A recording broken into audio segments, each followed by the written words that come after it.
Well, for many, many decades, the U.S. government has dismissed out-of-hand UFO sightings as crank stuff, things that lunatics babble about. Now, suddenly, they're taking a different approach. They are telling the truth.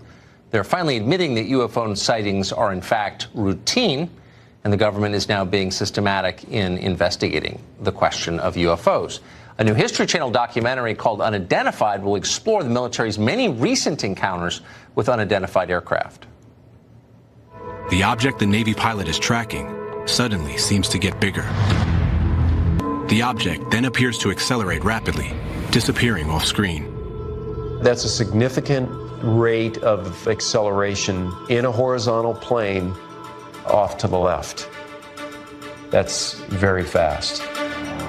The object appears to perform a similar maneuver to what the pilots witnessed. Instantaneous acceleration at this rate would produce a force of gravity, or G-force, so extreme it would crush a human being. Luis Elizondo is a former military intelligence official and special agent in charge. He joins us tonight. Luis, thanks very much for coming on. Thank you, Tucker, for having me. So the military's decided to stop lying about this. I guess the first question is, why did they lie for so many years about what they knew?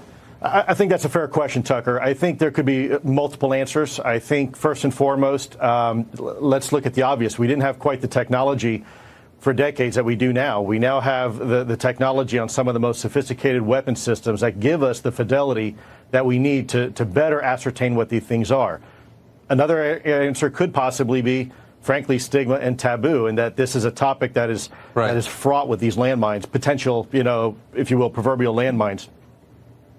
Yeah, I mean, we sent a man to the moon 50 years ago, so we've had technology for a while, and in fact, it's been more than 60 years since right after the Second World War that the U.S. military has been downplaying these reports. So over the course of that time, some of the smartest, most dedicated people in our country watching these unexplained aerial phenomenon, they must have gathered quite a bit of information about UFOs. What have they learned, do you think, in all these decades?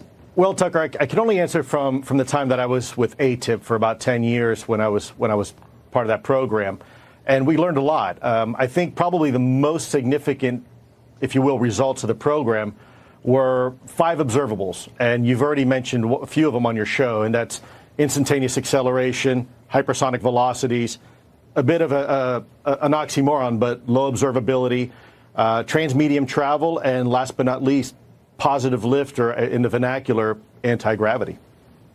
So, I mean, there have been enough sightings over a long enough period that the idea that this is a computer glitch or that these are generated somehow by radar systems, that can't be right, correct?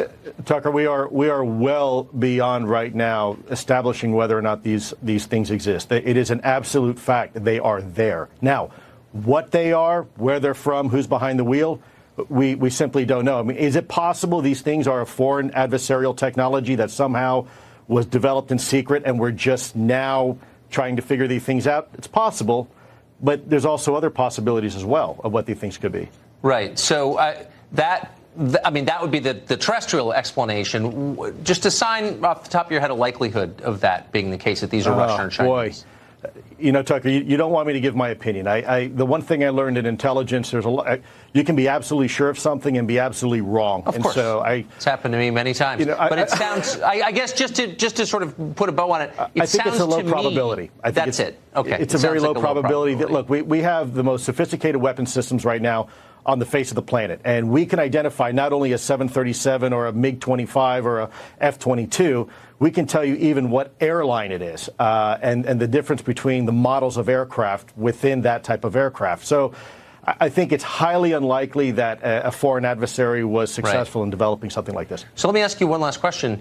Do you believe, based on your decade of serving in the U.S. government on this question, that the U.S. government has in its possession any material from one of these aircrafts?